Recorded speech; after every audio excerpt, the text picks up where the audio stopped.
Hi students. Today we're going to talk a little bit about Chapter 5, which is Retail Institutions by Store-Based Strategy Mix. This chapter is really important and it's chock full of good information. They spend a lot of time, as we talked about before, classifying retailers kind of based on the differences in their strategy. So we start off first by talking about the different elements of retail strategy, which include store location, operating procedures, pricing tactics, the way we would promote, the atmosphere, the level and depth of customer service that we provide.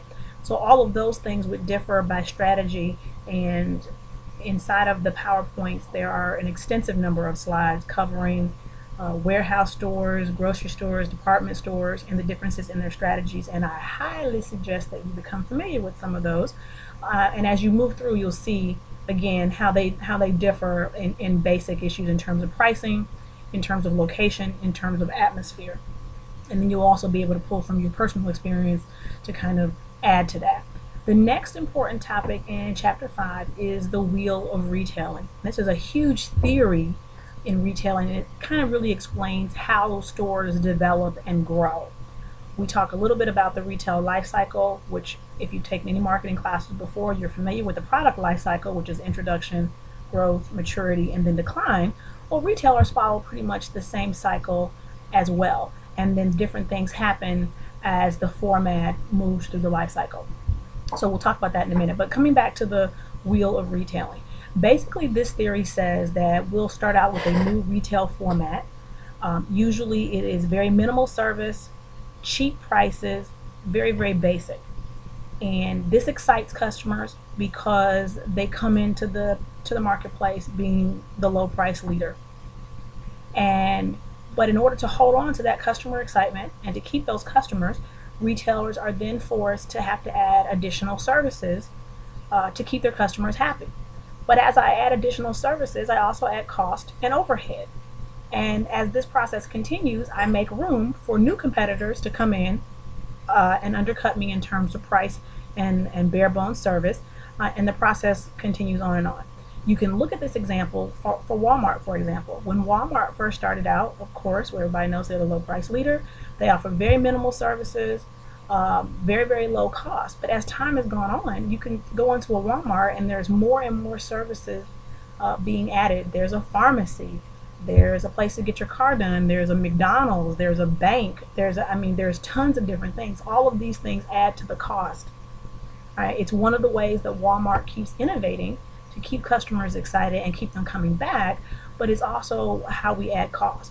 And so then other retailers will be able to come in and just offer a minimal service, and they don't have a car wash, and they won't have a place to have lunch, they won't have a pharmacy, maybe they'll just sell groceries. And then that'll be a way to undercut Walmart. So this process goes on continually, and it's the way we introduce new retailers. So again, part of the life cycle in terms of introduction is a new format that customers are excited about. Usually it's cheaper in price, but not necessarily always. But there is something that customers are really excited about, and it's different than what other stores are doing.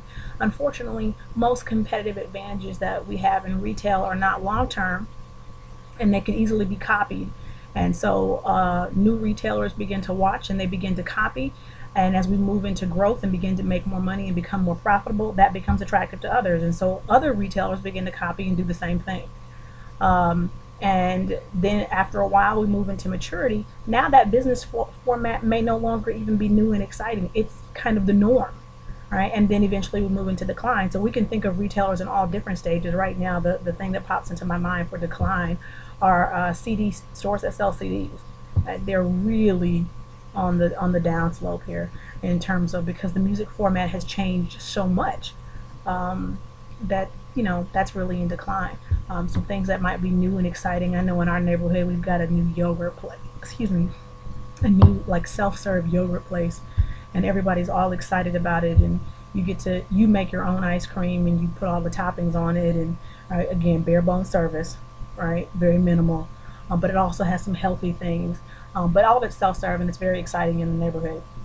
I'm not sure how long that'll last. That's an introduction. All right, you could think of other things that might be in growth or maturity as the business format changed. For example, when Barnes and Noble came out and they had the little cafe part, or where you could sit and read the books, that was very exciting, right? And that was a new business format, and it really gave them a significant competitive advantage. Unfortunately, I mean, anybody can throw some sofas in a coffee pot, right, in a bookstore, and that's no longer exciting, and it's no longer a competitive advantage in terms of their format.